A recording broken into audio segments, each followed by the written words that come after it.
আসসালামু আলাইকুম।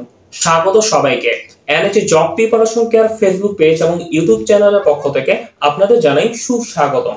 আশা করি মহান আল্লাহ পাকের অশেষ অশেষ রহমতে আপনারা সবাই ভালো আছেন এবং সুস্থ আছেন। আজকে আমি মূলত রোড টু মিশন 47 বিসিএস এই শিরোনামের অন্তর্গত যে গুরুত্বপূর্ণ ভিডিও এবং গুরুত্বপূর্ণ পোস্ট আপলোড করার কথা বলে গিয়েছিলাম তারই একটি ক্ষুদ্র আয়োজন নিয়ে আপনাদের সামনে হাজির হয়েছি। মূলত পূর্ব ঘোষিত ঘোষণা অনুযায়ী আমি বলেছিলাম যে প্রথমত আমাদের যে অ্যাসাইনমেন্ট সেটি থাকবে আন্তর্জাতিক বিষয়বলি নিয়ে কাজ করা, এবং এই আন্তর্জাতিক বিষয়বলিতে মূলত আমি 5 থেকে 6টি ভিডিও দিব এবং এই 5 থেকে 6টি ভিডিওর মাধ্যমে পুরো আন্তর্জাতিক বিষয়বলির প্রিপারেশন ঠিক কিভাবে সহজে গোছানো যায়, কোন কোন টপিককে দেখা যায় এবং কোন কোন টপিককে বাদ দেওয়া যায় সেই বিষয় নিয়ে মূলত আলোচনা করা হবে। বেসিক্যালি তারই রূপরেখায় আমি মূলত আজকে আমার এই প্রথম পর্বে মূলত আন্তর্জাতিক বিষয়বলির 6টি গুরুত্বপূর্ণ ছক এবং জাতিসংঘের কিছু ইনিশিয়াল আলোচনা নিয়ে আমি একটু কথা বলবো। বেসিক্যালি আমি এই ভিডিওতে মূলত দেখিয়ে দেওয়ার চেষ্টা করব আন্তর্জাতিক বিষয়বলি প্রিপারেশনের শুরুতে কোন 6টি গুরুত্বপূর্ণ ছক আমাদের খুবই খুবই খুবই জানাটা জরুরি এবং জাতিসংঘের কোন তথ্যগুলো আমাদের দেখতে হবে।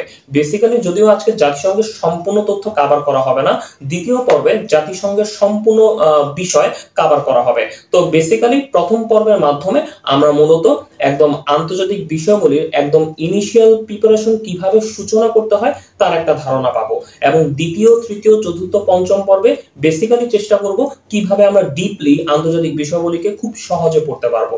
তো চলুন কথা না বাড়িয়ে আমরা বইয়ের দিকে মুভ করি। তো আন্তর্জাতিক বিষয়বলি নিয়ে আলোচনার শুরুতে প্রথমত আমাদের যে বিষয়টি বুঝতে হবে সেটি হচ্ছে বিসিএস প্রিলিতে আন্তর্জাতিক বিষয়বলির জন্য 5টি গুরুত্বপূর্ণ অধ্যায় ফিক্সড করা হয়েছে। অর্থাৎ 5টি গুরুত্বপূর্ণ অধ্যায় থেকে এই বিসিএস প্রিলিতে আন্তর্জাতিক বিষয়বলিতে 20টি প্রশ্ন এসে থাকে। এখন প্রশ্ন হচ্ছে এই 5টি অধ্যায়কে আমরা কিভাবে প্রিপারেশন নিব, অর্থাৎ আমরা কোন কোন ওয়েতে 5টি অধ্যায়কে গোছাতে পারবো সেটা দেখানোই হচ্ছে মূলত এই ভিডিওর উদ্দেশ্য। যদিও আমরা আন্তর্জাতিক বিষয়বলি নিয়ে হয়তো 3-4টি পর্ব আমরা দিতে পারি। হ্যাঁ, সো এখন যে ব্যাপারটা সেটা হচ্ছে প্রথম পর্বে আমি কিছু গুরুত্বপূর্ণ ক্রাইটেরিয়া দেখাবো, দ্বিতীয় পর্বে আরো কিছু গুরুত্বপূর্ণ, তৃতীয় পর্বে আরো কিছু গুরুত্বপূর্ণ, এভাবে করে মূলত 3-4টি পর্ব ডিজাইন করা হবে। তো এখন ব্যাপারটা হচ্ছে এই 5টি অধ্যায়ের প্রিপারেশন আমরা কিভাবে নিব। এই 5টি অধ্যায়ের প্রিপারেশন নেওয়ার শুরুতে আমি প্রথমত সাজেস্ট করব 6টি গুরুত্বপূর্ণ ছক পড়ে নিতে। ঠিক আছে, 6টি গুরুত্বপূর্ণ ছক পড়ে নিতে, অর্থাৎ আমাদের ফার্স্ট টার্গেট হচ্ছে 6টা গুরুত্বপূর্ণ ছক পড়ে নেওয়া। এখন প্রশ্ন হচ্ছে 6টা গুরুত্বপূর্ণ ছক কি কি সেটা এখন দেখাবো। হ্যাঁ, এই 6টি গুরুত্বপূর্ণ ছক ভালো মতো পড়লে এখান থেকেও আপনি 2-3 নাম্বার খুব ইজিলি কমন পাবেন। তো এই কারণে এই অধ্যায় ভিত্তিক আলোচনা শুরুতে, মানে অধ্যায় ভিত্তিক পড়ার প্রিপারেশন নেওয়ার শুরুতে আপনি যদি ওই 6টি ছক ভালো মতো গুছিয়ে পড়েন, গুছিয়ে নোট করেন, সেক্ষেত্রে কিন্তু আপনি 2-3 নাম্বার কিন্তু ইজিলি ক্যারি করে ফেলতে পারবেন। সো আমাদের কিন্তু এটাই দরকার যে কোন কোন জায়গাকে হিট করলে কিন্তু নাম্বারগুলো আসতে পারে সেই বিষয়গুলো কিন্তু জানা। তো এখন আপনাদের আমি সেই 6টি গুরুত্বপূর্ণ ছক দেখাবো। প্রথম গুরুত্বপূর্ণ ছক হচ্ছে এই যে আমি দেখাচ্ছি। প্রথম গুরুত্বপূর্ণ ছক হচ্ছে, আমরা সবাই জানি যে এই যে জায়গাটা দেখেন, এই যে কতিপয় সংস্থার সদর দপ্তর, অর্থাৎ এই সদর দপ্তর থেকে কিন্তু বেসিক্যালি একটি কোশ্চেন প্রায় আসে। সো প্রথম কথা হচ্ছে আমাদের এই সংস্থার সদর দপ্তরগুলো শিখে ফেলতে হবে। এখন দেখেন আমি কিন্তু এখানে দাগিয়ে রেখেছি কোনগুলো গুরুত্বপূর্ণ, যে জেনেভা বা সুইজারল্যান্ডে কোন কোন সংস্থার সদর দপ্তর রয়েছে, এরপর ওয়াশিংটন ডিসিতে, নিউ ইয়র্কে, ভিয়েনাতে, এরপর Hague, Nairobi, London, Brussels, Tehran, এই জায়গাগুলোতে কোন কোন সংস্থার সদর দপ্তর রয়েছে। কোশ্চেন প্যাটার্ন কেমন হয়, যেমন আসতে পারলো যে WTO এই সংস্থার সদর দপ্তর কোথায়, তখন আমাদের বলতে হবে জেনেভা বা সুইজারল্যান্ড। এরপর দেন হচ্ছে IAEA, এটা সংস্থার সদর দপ্তর কোথায়, তখন বলতে হবে ভিয়েনা অস্ট্রিয়াতে। সো এই যে ব্যাপারগুলো, অর্থাৎ আমাদের কিন্তু আলোচনা শুরুতে, মানে একদম আন্তর্জাতিক বিষয়াবলীর প্রথম যে টপিকটা নিয়ে আমরা আলোচনা শুরু করতে পারি সেটি হচ্ছে এই ছকটা পড়ার মাধ্যমে। একদম সহজ কথা, যে কোন সংস্থার সদর দপ্তর কোথায়, আপনি কি করবেন, খাতায় এই যে জায়গাটা নোট করবেন। ঠিক আছে, এটা হচ্ছে এখন আপনাদের প্রথম কাজ, এটা একটু নোট করে ফেলা। এই যে সামনে স্ক্রিনে দেখতে পাচ্ছেন, আপনারা একটা স্ক্রিনশট নিয়ে কি করবেন, নোট করে ফেললেন, অথবা কারো কাছে যদি এরকম ছক থাকে বা গুছানো থাকে সেটা পড়লেও হবে।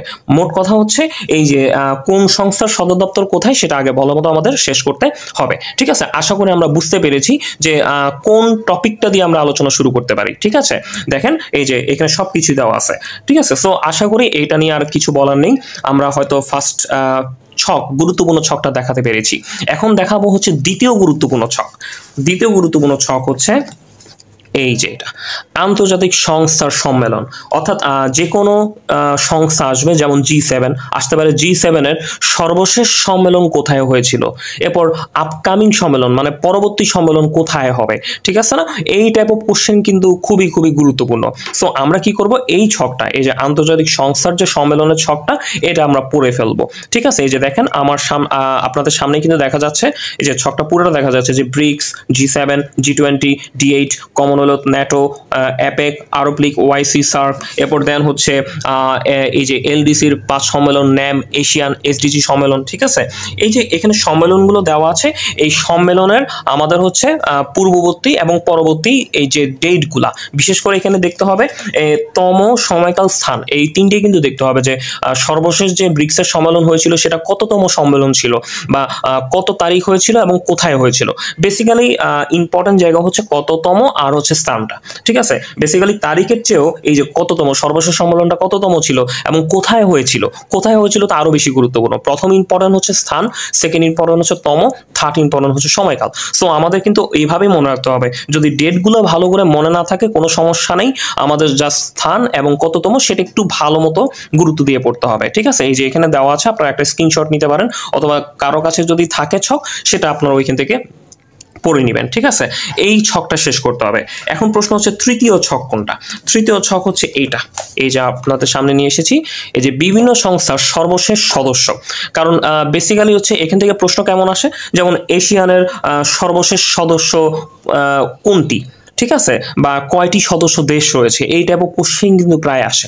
সো আমাদের কি করতে হবে, এই ছকটাও কিন্তু পড়তে হবে। আপনাদের সামনে দেখা যাচ্ছে, আপনারা স্ক্রিনশট নিতে পারেন, ঠিক আছে? যে এখানে G20-র কয়টি সদস্য দেশ রয়েছে, 21টি, এবং সর্বশেষ কোনটা, আফ্রিকান ইউনিয়ন, ঠিক আছে? যদি এগুলো একটু পরিবর্তনশীল, দেখা গেল যে হয়তো বিসিএস পরীক্ষার আগে একটু আপডেট চেক করে নেবেন যে নতুন কোনো সদস্য দেশ হয়েছে কিনা, হ্যাঁ, এটা একটু দেখতে হয়, ঠিক আছে?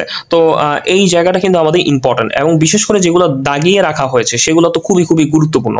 আপনারা কি করবেন, সবগুলো যদি না পড়তে পারেন, অ্যাটলিস্ট এই দাগানোগুলো একটু ভালো মতো দেখবেন, এগুলো বিভিন্নভাবে পরীক্ষায় আসে, ঠিক আছে? যেমন হচ্ছে এই যে IAE এর বেসিক্যালি কয়টি সদস্য দেশ, 178টি, এবং সর্বশেষ সদস্যপ্রাপ্ত দেশ হচ্ছে গিনি, ঠিক আছে?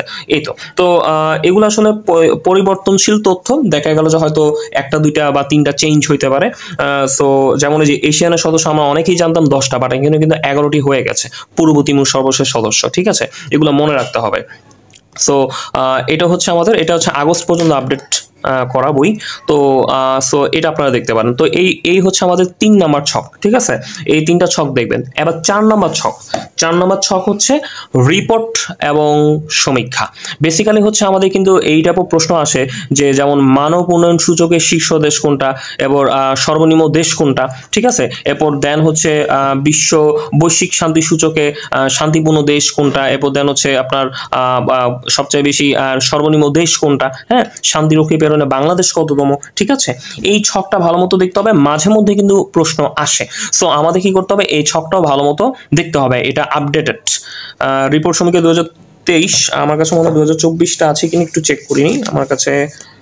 হ্যাঁ, এই যে এটা একটু দেখেন, এই যে একটা এই যে দেখা যাচ্ছে, একটু এদিকে করে দিই, এই যে হ্যাঁ দেখেন, এখন কিন্তু দেখা যাচ্ছে মনে হয়, এই যে এখানে কিন্তু এখন সবগুলোই আছে, এটা আপনারা নিতে পারেন। এখানে সবগুলোই একদম আপডেটেড, বিশ্বের বিভিন্ন রিপোর্টে আলোচিত যে সূচক সেটা এখানে দেওয়া আছে। এই সূচকটা খুবই খুবই ইম্পর্টেন্ট, আমরা একটু দেখে নিব, হ্যাঁ, কারণ আসতে পারে যে আপনার বৈশ্বিক শান্তি সূচকের শীর্ষ দেশ কোনটা, হ্যাঁ, এরপর প্রবাসী বা রেমিটেন্স আয় শীর্ষ দেশ কোনটি, হ্যাঁ, এই আর কি। সো এগুলো দেখতে হবে, এবং বাংলাদেশের অবস্থানটা এখানে দিয়ে দিছে যে বাংলাদেশ এখন কততম আছে। এরপর যেমন সামরিক শান্তিতে শীর্ষ দেশ হচ্ছে যুক্তরাষ্ট্র, আর বাংলাদেশ হচ্ছে 37তম, ঠিক আছে? এগুলো কিন্তু এখানে দেওয়া আছে এই যে বিডিতে, হ্যাঁ, বাংলাদেশ কততম আর শীর্ষ দেশ কোনটি, সর্বনিম্ন দেশ কোনটি, এগুলো আমাদের জানতে হবে, ঠিক আছে? তো এইটা দেখা গেলো যে খুবই গুরুত্বপূর্ণ কোনগুলো, যেমন শান্তিরক্ষী প্রেরণে, পোশাক রপ্তানিতে, রেমিটেন্স আয়, হ্যাঁ, এরপর হচ্ছে বৈশ্বিক সন্ত্রাসবাদ সূচকে, ঠিক আছে? তারপর হচ্ছে আমাদের বৈশ্বিক শান্তি সূচক, এরপর দেন হচ্ছে অর্থনৈতিক স্বাধীনতা সূচক, আইনের শাসন সূচক, এরপর দেন হচ্ছে মানব উন্নয়ন সূচক, দুর্নীতি ধারণা সূচক, হ্যাঁ, এই সূচকগুলো কিন্তু একটু বেশি গুরুত্বপূর্ণ। আমরা যদিও সবই পড়বো, বাট এখন যেগুলো বললাম সেগুলোকে একটু বেশি গুরুত্ব দিয়ে পড়তে হবে, ঠিক আছে। এই হচ্ছে আমাদের 4টি গুরুত্বপূর্ণ ছক। এখন আপনারা বলবেন আরও 2টি ছক বাকি রয়ে গেছে, সেগুলো কি কি? এই যে স্ক্রিনশট নিতে পারবেন, হয়তো স্ক্রিনশট নিয়ে নেন, নিয়ে এটা নোট করবেন, ঠিক আছে। তারপর নেক্সট হচ্ছে আমাদের 5 নম্বর ছক দেখিয়ে দেওয়া পাওয়া। 5 নম্বর ছক হচ্ছে আমাদের এই যে জাতীয় ও আন্তর্জাতিক দিবস, ঠিক আছে। জাতীয় ও আন্তর্জাতিক দিবস এগুলো থেকে কিন্তু কোশ্চেন হয়, যেমন 46তমতেও এসেছিল যে বেসিক্যালি হচ্ছে আমাদের এই যে এই কোশ্চেনটা এসেছিল মোস্ট প্রবাবলি যে বিশ্ব শরণার্থী দিবস কবে, হ্যাঁ, যে 20শে জুন। এই কোশ্চেনটা কিন্তু লাস্ট এই 46তম বিসিএসই কিন্তু এসেছিল। অর্থাৎ আমাদের এই ডেট বা আন্তর্জাতিক দিবস থেকেও কিন্তু মাঝে মধ্যে প্রশ্ন হয়। সো মাঝে মধ্যে প্রশ্ন হলে কোনগুলো আসতে পারে সেগুলো কিন্তু দেখেন আপনাদের সামনে কিন্তু ভালো মতো হাইলাইটার দিয়ে দাগানো আছে। সো আপনারা কিন্তু কি করবেন, একটা স্ক্রিনশট নিতে পারেন, হ্যাঁ, একটা স্ক্রিনশট নিয়ে নিতে পারেন যে এইগুলো একটু আমরা কি করব, নোট করে ফেলবো, হ্যাঁ। 5টা, এটা হচ্ছে 5 নাম্বার গুরুত্বপূর্ণ ছক। এই 6টা ছক কিন্তু ভালো মতো একদম খেয়ে ফেলবেন, একদম যাকে বলা হয় একদম পড়তে পড়তে পড়তে পড়তে পড়তে নোট করতে নোট করতে নোট করতে গিলে ফেলা যাকে বলা হয়, হ্যাঁ। এগুলো থেকে কিন্তু মাঝে মধ্যে প্রশ্ন হয়। সো এই কারণে এই যে ইম্পর্টেন্টগুলো এখানে দাগানোই আছে, আপনারা দেখে নেবেন, ঠিক আছে। এরপর 6 নাম্বার গুরুত্বপূর্ণ ছক, যেটি হচ্ছে মাঝে মধ্যে আসে, এটা সব সময় আসে না, সেটা হচ্ছে বিভিন্ন দেশের সীমারেখা। কিন্তু খুবই গুরুত্বপূর্ণ একটা জায়গা, যে বেসিক্যালি পাকিস্তান ও আফগানিস্তানের মধ্যে কোন সীমারেখাটি বিদ্যমান, সেটা হচ্ছে ডুরাল্ট লাইন, হ্যাঁ। ভারত পাকিস্তানের মধ্যে রেড ফ্লিক লাইন, পাকিস্তান আফগানিস্তানের মধ্যে হচ্ছে ডুরাল্ট লাইন, হ্যাঁ। এরপর দেন হচ্ছে আবার ভারত পাকিস্তানের মধ্যে লাইন অফ কন্ট্রোল আছে, আবার লাইন অফ অ্যাকচুয়াল কন্ট্রোল হচ্ছে ভারত চীনের মধ্যে আছে। তো প্রশ্ন আসে যে ভারত চীনের মধ্যে কোন সীমারেখাটি বিদ্যমান, তখন আমাদের বলতে হবে লাইন অফ অ্যাকচুয়াল কন্ট্রোল। আপনাদের সামনে কিন্তু ভেরি ইম্পর্টেন্ট লেখা আছে। সো এই ভেরি ইম্পর্টেন্টগুলো খুবই গুরুত্ব দিয়ে দেখতে হবে, ঠিক আছে। এখানে কিছু মনে রাখা কৌশল আছে, আপনারা একটু দেখতে পারেন, ঠিক আছে। যদি ভালো লাগে তাহলে হয়তো এটা দিলে, এটা হচ্ছে ইনসেপশন ডাইজেস্ট, ঠিক আছে। ইনসেপশন ডাইজেস্টে এটা মোটামুটি ভাবে ছিল। এরপর দেন হচ্ছে আবার এদিকেও কিছু আছে, এটার একটা স্ক্রিনশট নিতে পারেন, ঠিক আছে। তো এই যে দেওয়া আছে, ভেরি ইম্পর্টেন্ট দেওয়া আছে। বিশেষ করে হাইলাইটার দিয়ে মার্ক করাগুলো তো পড়বেনই ভালো মতো, আর ভেরি ইম্পর্টেন্টগুলো একদম পুরো চিবিয়ে খাবেন। মেইন কথা হচ্ছে এটা, একটু চিবিয়ে খাওয়া, একদম ভালো মতো গুরুত্ব দিয়ে শেষ করা, ঠিক আছে। এই যে হচ্ছে আপনার 6 নাম্বার গুরুত্বপূর্ণ ছক। তো আমি আশা করি বুঝাতে পেরেছি যে 6টি যে গুরুত্বপূর্ণ ছক আমি বলতেছি সেটা আগে শেষ করে ফেলতে হবে, কারণ এমন 6টা গুরুত্বপূর্ণ ছক দেখানো হয়েছে যে 6টা ছক থেকে কিন্তু প্রশ্ন হয়, এবং আপকামিংয়ে তো আসার সম্ভাবনা আরও বেশি, ঠিক আছে। কারণ এই সংস্থার সম্মেলন, সদর দপ্তর, এরপর আন্তর্জাতিক দিবস, সীমারেখা, এরপর বৈশ্বিক রিপোর্ট সমীক্ষা, হ্যাঁ, যে দেখা গেল যে বৈশ্বিক শান্তি সূচকের শীর্ষ দেশ কোনটা, এরপর দেন বাংলাদেশ কততম অবস্থানে রয়েছে, যেটা আপনাদের দেখিয়েছি। সো এই জায়গাগুলো কিন্তু ভালো মতো দেখতে হবে। তো আশা করি এই 6টি ছক যদি ভালো মতো গুছাতে পারেন, ইনশাল্লাহ একটা ইতিবাচক শুরু দিতে পারবেন, হ্যাঁ। আমি এটা বলতেছি যে আন্তর্জাতিক বিষয় বলেই প্রিপারেশনটা খুবই মানে প্রিপারেশনের শুরুতে সবাই কিন্তু ভাবে যে কিভাবে এটা গুছাবো, ঠিক আছে। চ্যাপ্টার ভিত্তিক পড়লেও দেখা গেল যে অনেক ক্ষেত্রে কাজ হয় না, মনে রাখা যায় না, বা দেখা গেল যে কি করবো, এমসিকিউ সলভ করবো নাকি হচ্ছে টপিক ধরে পড়বো, নাকি গুরুত্বপূর্ণ পড়বো, নাকি শুরু থেকে শেষ পর্যন্ত পড়বো, অনেক জিজ্ঞাসা থাকে। তো আমি সেক্ষেত্রে গুছিয়ে আপনাদের দিচ্ছি যে আপনার অধ্যায়ভিত্তিক আলোচনা শুরুর পূর্বে এই 6টা ছক ভালো মতো গুছিয়ে ফেলেন। প্রথম কথা হচ্ছে এটা, এই 6টা ছক গুছিয়ে ফেলেন, তারপর আপনি ডিটেলস আলোচনায় যান, কোনো সমস্যা নেই, সেটাতে আমিও হেল্প করব, কোনো সমস্যা নেই। তো এটা হচ্ছে আমাদের একদম 6টা গুরুত্বপূর্ণ ছক। আশা করি বুঝতে পেরেছি কি কি দেখতে হবে। এখন আপনাদের হচ্ছে একটু একটা গুরুত্বপূর্ণ যে ব্যাপারটা, 6টা গুরুত্বপূর্ণ ছক দেওয়ার পর এখন আমরা একটু ডিটেলস প্রিপারেশনের জন্য কি করব। আচ্ছা, আমি আরেকটা কথা বলি যে আপনারা একটা বলতে পারেন যে এই যে ছকগুলো যে দেখালেন, সেই ছকগুলোর মধ্যে এই ছকগুলো পড়লেই হবে নাকি ছকগুলোর বাইরেও কোনো সংস্থা থাকতে পারে, সেগুলো আমাদের পড়তে হবে।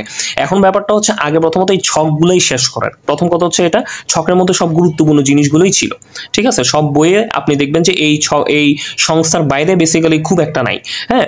তবুও যদি আমাদের দরকার হয়, আনইম্পর্টেন্ট 3-4টা সংস্থা রয়েছে, আনইম্পর্টেন্ট কিছু সীমারেখা রয়েছে, সেগুলো আমি কি করব, সেগুলো পরে দিব। আগে প্রথমত গুরুত্বপূর্ণগুলোই আমরা শেষ করি। গুরুত্বপূর্ণগুলো যদি শেষ না করে আগে অগুরুত্বপূর্ণ নিয়েই যদি মাথা ঘামাঘামি করি, সেক্ষেত্রে দেখা গেলো যে গুরুত্বপূর্ণগুলো আমাদের মাথায় থাকবে না। তো ফার্স্ট অফ অল হচ্ছে গুরুত্বপূর্ণগুলো আমরা শেষ করব, তারপর দেন অগুরুত্বপূর্ণতে যাব। এটা হচ্ছে আমাদের ভ্যারিয়েশন, ঠিক আছে। আগে বুঝতে হবে কোনগুলো আগে শেষ করতে হবে। কারণ হচ্ছে আপনি আগে এমন কিছুই শেষ করেন, মানে আগে এমন কিছু নিয়েই মাথার মধ্যে মধ্যে জ্যাম করে রাখেন, যাতে গুরুত্বপূর্ণ জিনিসগুলো মাথায় জ্যাম হিসেবে থাকে। এখন অগুরুত্বপূর্ণ জিনিস ঢুকাইতে ঢুকাইতে দেখা গেল যে মাথায় আর কোনো স্পেস থাকবে না, তখন গুরুত্বপূর্ণ জিনিসগুলো আর ঢুকবে না। এটা আসলে নিয়ম। হ্যাঁ, আমাদের প্রত্যেকের কিন্তু একটা সক্ষমতা আছে যে এতটুকু আমরা মাথায় ধরে রাখতে পারবো। সো আমরা প্রয়োজনের তুলনায় যদি বেশি তথ্য পড়ে ফেলি, তখন দেখা গেল যে কি হবে, মাথায় কিন্তু সে তথ্যগুলো থাকে না।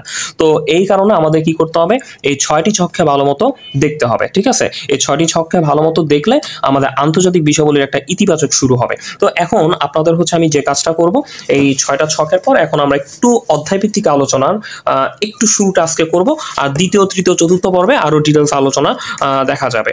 প্রথমত 6টা ছক পড়বো, এটা আমাদের প্রথম অ্যাসাইনমেন্ট। প্রথম 6টা ছক হচ্ছে ভালো মতো দেখা এবং পড়ে ফেলা।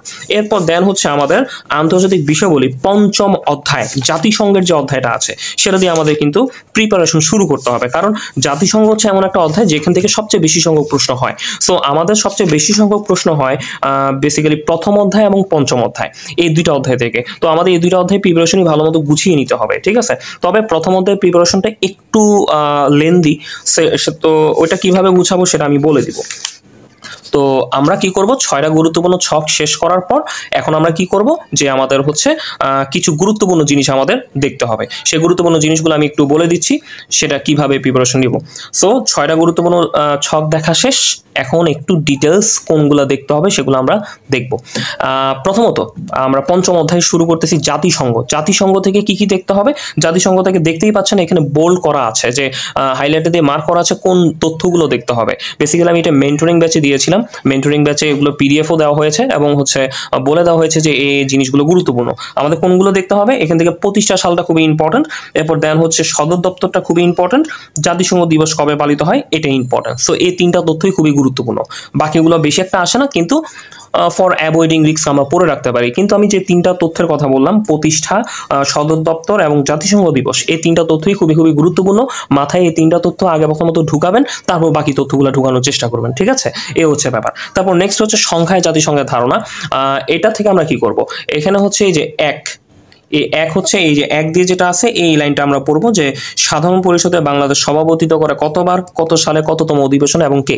এই জায়গাটা খুবই গুরুত্বপূর্ণ, দেখেন মার্ক করাই আছে। ঠিক আছে, আর অন্য ওগুলা লাগবে না, যে ভোটাধিকার কয়টি, একটি, এগুলা কখনোই আসে না পরীক্ষায়। সো এটা দেখতে হবে। এরপর দেন এই যে দেখেন আমাদের কিন্তু এখানে অনেকগুলো আছে, এই যে আমরা যদি একটু করি, হ্যাঁ এই যে দেখেন এখানে 2 আর 3 দিয়ে যে তথ্যগুলো আছে হাইলাইটে দিয়ে মার্ক করা, সেগুলো খুবই খুবই খুবই গুরুত্বপূর্ণ। সো ভালো মতো দেখবেন। অনেক সময় আসে যে এই যে জাতিসংঘের অর্থনৈতিক ও সামাজিক পরিষদের সদস্যের মেয়াদ কত বছর, 3 বছর। ঠিক আছে, সো এই টাইপ অফ কোশ্চেন আসে। সো 2, 3 দেখবেন ভালো মতো। এরপর সবচেয়ে বেশি গুরুত্ব দিয়ে দেখবেন হচ্ছে এই যে 9, 15, 17, 18 এবং 136। খুব ভালো মতো দেখেন, এগুলা কিন্তু সংখ্যায় যে প্রশ্ন আসে যে আন্তর্জাতিক আদালতের বিচারক সংখ্যা কতজন, তখন আমাদের বলতে হবে 15 জন। ঠিক আছে, টেকসই উন্নয়নের লক্ষ্যমাত্রা কতটি, 17টি। এসডিজি যেটাকে বলা হয়, খুবই গুরুত্বপূর্ণ জিনিস, কিন্তু সোজা হইলেও কিন্তু আসে বেশি বেশি পরীক্ষায়। তারপর দেন বাংলাদেশ কততম সদস্য, জাতিসংঘের 136তম সদস্য। এই যে লাল মার্ক দিয়ে যেগুলো মার্ক করা আছে সেগুলো আমাদের কি করতে হবে, ভালো মতো দেখতে হবে। ঠিক আছে, আর এমনিতে লাল মার্ক ছাড়া, যেগুলো আমি যে স্টার ছাড়াও দেখবেন যে আমি এখানে কিছু জিনিস দাগিয়ে রেখেছি, সেগুলোও কিন্তু গুরুত্বপূর্ণ। ফর অ্যাভয়েডিং রিস্ক সেই তথ্যগুলো পড়তে হবে। ঠিক আছে, আগে প্রথমত আপনি স্টার মার্কগুলো ভালো মতো পড়বেন, তারপর দেন হচ্ছে আমাদের সময় থাকলে আমরা কি করবো, এগুলো পড়বো। তবে এগুলো পড়ে রাখাটা ভালো, যেগুলা স্টার মার্কে, যেমন যে আপনার দেখেন এই যে 10 নম্বরটা দাগিয়েছি, জাতিসংঘ নিরাপত্তার পরিষদের অস্থায়ী সদস্য কয়টি, 10টি।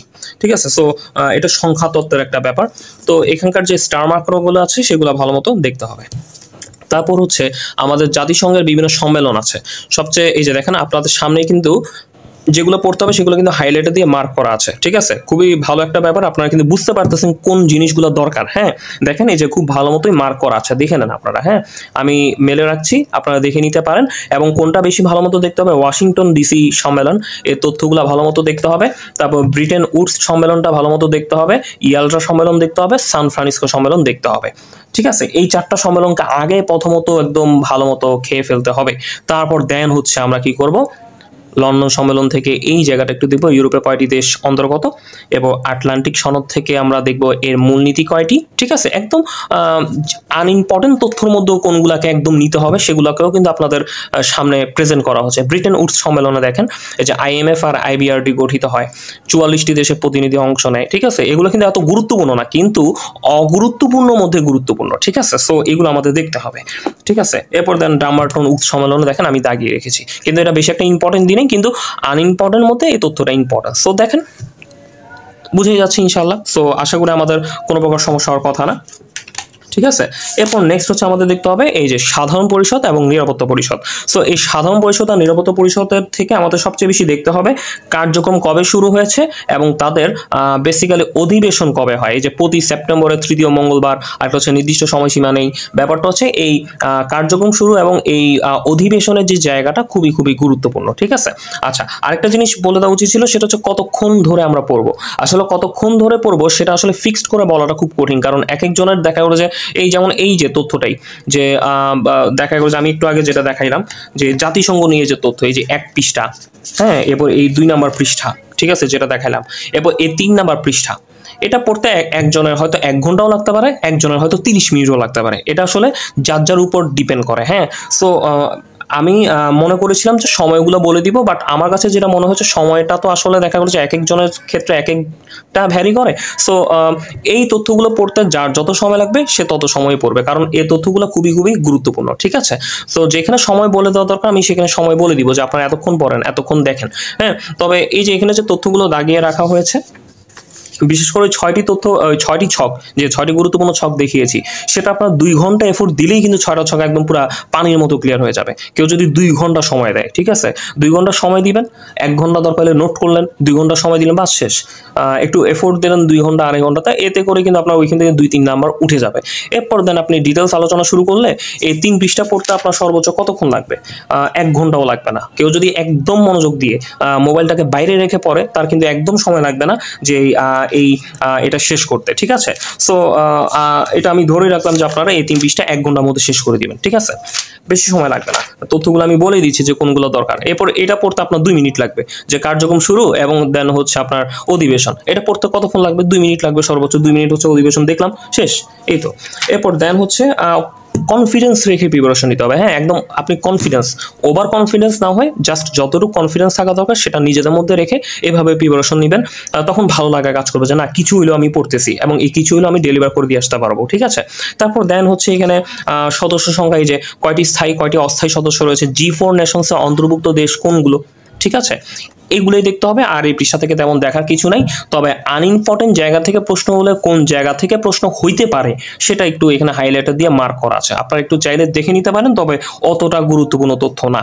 এখন প্রশ্ন যদি খুবই কঠিন হয়, যেমন একটা 46তমতে ন্যাটোর সম্মেলনটা কত নং আর্টিকেলে আলোচনা করা হয়েছে, তো ওই ধরনের কোশ্চেন যদি একদম ভিতর থেকে আসে, তো এখানেও এমন কোশ্চেন করতে পারে যে এই যে এমন ধরনের প্রশ্ন যেন এই যে এই যে জাতিসংঘ সনদে কত নং অনুচ্ছেদে, এই যে 27-3 নং অনুচ্ছেদে কি কি বলা হয়েছে, এই যে 9টি ইতিবাচক ভোটের প্রয়োজন হবে, 5টি স্থায়ী সদস্যের ভোট অবশ্যই থাকতে হবে। এখন আমি যদি বলি 9টি ইতিবাচক ভোটের প্রয়োজন হবে জাতিসংঘ সনদের কত নং অনুচ্ছেদ অনুযায়ী, 27-3 নং অনুচ্ছেদ অনুযায়ী, যদিও কোশ্চেনটা খুবই ডিপের, অতটা একদমই গুরুত্বপূর্ণ কোশ্চেন না, তবুও আসলে দেখা গেল যে যদি আইসা যায় আর কি। হ্যাঁ, সো সেক্ষেত্রে হয়তো একটু জেনে রাখা, এই জেনে রাখার জন্যই মূলত দেওয়া। হ্যাঁ, সো এটাই আর কি। এরপর দেন হচ্ছে এখান থেকে আমাদের দেখতে হবে ইকোসক থেকে এই কমিশনের যে ছকটা দিছে, যে ECA, এরপর অ্যাসকেপের সদর দপ্তর কি, এই 3টা জিনিস দেখতে হবে, যে জেনেভা সুইজারল্যান্ড, আদিস আবাবা, ব্যাংকক থাইল্যান্ড। সো এই 3টা জায়গায় আমাদের খুব ভালো মতো দেখতে হবে। এবং আরেকটি দেখতে হবে জাতিসংঘে বিভিন্ন সংস্থায় বাংলাদেশের প্রতিনিধিত্ব। ঠিক আছে, সো এটা খুব ভালো মতো দেখতে হবে। এরপর দেন হচ্ছে আমাদের দেখতে হবে হচ্ছে আন্তর্জাতিক বিচারালয়, এখানকার প্রতিষ্ঠা সাল, এরপর দেন সদর দপ্তর এবং বিচারক। হ্যাঁ, বিচারকের মেয়াদ কত বছর, এই 4টা জিনিস দেখতে হবে। তো বেসিক্যালি হচ্ছে আমরা চেষ্টা করব, আজকে মূলত এটা প্রথম পর্ব ছিল আন্তর্জাতিক বিচার, এই প্রথম পর্বে বেসিক্যালি হচ্ছে আমি মূলত 6টি গুরুত্বপূর্ণ ছক এবং জাতিসংঘ রিলেটেড কিছু গুরুত্বপূর্ণ তথ্য আপনাদের দেখতে বলেছি, যদি এখন আরও কিছু আছে যেটা আমি কি করব দ্বিতীয় পর্বে আপনাদের বলার চেষ্টা করব। আশা করি প্রথম পর্বে যে যে বিষয়গুলো বলা হয়েছে আপনারা সেগুলো ভালো মতো এক্সিকিউশন করতে পারবেন, এবং এই পড়াটা পড়ার মাধ্যমে আমাদের কি হবে, একটা আত্মবিশ্বাস জন্ম নিবে যে না আমরাও আন্তর্জাতিক বিষয়গুলিকে খুব ভালো মতো গোছাতে পারবো, তাই না? সো আশা করি দেখেন প্রথম পর্বে 6টি গুরুত্বপূর্ণ ছক এবং কিছু প্রথম আলোচনা বলে দিয়েছি। আর সেকেন্ড পর্বে হয়তো আমি কি করব, এই যে এগুলো নিয়ে, এই যে জাতিসংঘ আরো কিছু যে দাগানো আছে সেগুলো নিয়ে আমি কথা বলবো, ঠিক আছে? সো আমরা কি করব, প্রথম পর্বে আলোচনা প্রথমত একটু পর্যন্তই রাখি। সো আমরা এই প্রথম পর্বের আলোচনাটা খুব ভালো মতো শেষ করব। আরেকদিন পর আমরা দ্বিতীয় পর্বের আলোচনায় জাতিসংঘের বাকি টপিকগুলো আমরা কিভাবে করব, কোন জায়গাগুলো দেখব সেটা বলে দিব। সো এগুলো আসলে আপনাদের কি করবে, পড়া গোছাতে অনেকটা হেল্প করবে বলে আমি মনে করি। তো আজকের এই আলোচনার মাধ্যমে আমরা বুঝতে পেরেছি যে আন্তর্জাতিক বিষয়গুলির ইনিশিয়াল সূচনা কেমন করে হতে পারে। বেসিক্যালি যারা আন্তর্জাতিক বিষয়গুলির মতো এই কঠিন বিষয়কে গোছাতে পারছেন না, তারা মূলত ঠিক এই ক্রাইটেরিয়া ফলো করে গোছাতে পারেন। এই 6টি গুরুত্বপূর্ণ ছক আপনারা খাতায় ভালো করে নোট করতে পারেন, এবং জাতিসংঘ থেকে যে ইনিশিয়াল তথ্যগুলো বলে দেওয়া হয়েছে যে এই তথ্যগুলো দেখতে থাকুন, সেই তথ্যগুলো আপনারা ভালো মতো দেখতে থাকুন। হ্যাঁ, আর দ্বিতীয়, তৃতীয়, চতুর্থ পর্বে তো জাতিসংঘের বাকি টপিকগুলো এবং প্রথম, দ্বিতীয়, চতুর্থ অধ্যায়ে যা যা বাকি আছে সেগুলো এভাবে করে দেখিয়ে দেওয়া হবে। আশা করি আপনারা এই আন্তর্জাতিক বিষয়গুলির একটা টোটাল রূপরেখা বুঝতে পারবেন যে আসলে এইভাবে আমাদের আগালে এই বিষয়টা খুব সহজে আমাদের সামনে উপস্থাপিত হবে। তো যারা মূলত একটু এই সাবজেক্ট নিয়ে আসলে দ্বিধাদ্বন্দ্বে ছিলেন, তো তাদের জন্য মূলত এই ভিডিওগুলো হেল্পফুল হবে বলে আমি মনে করি। তো আশা করছি দ্বিতীয় পর্বে ঠিক এইভাবে জাতিসংঘের বাকি টপিকগুলো আপনাদের বলে দিব যে এই টপিকগুলো এইভাবে পড়লে বা এই টপিকগুলো দেখলে ভালো হবে। তো আশা করছি আপনাদের সবকিছুই উপকারে ব্যবহৃত হবে। তো আমার জন্য সবাই দোয়া রাখবেন যাতে এভাবেই পোস্ট এবং ভিডিওর মাধ্যমে আপনাদের সাথে থাকতে পারি। তো আসসালামু আলাইকুম।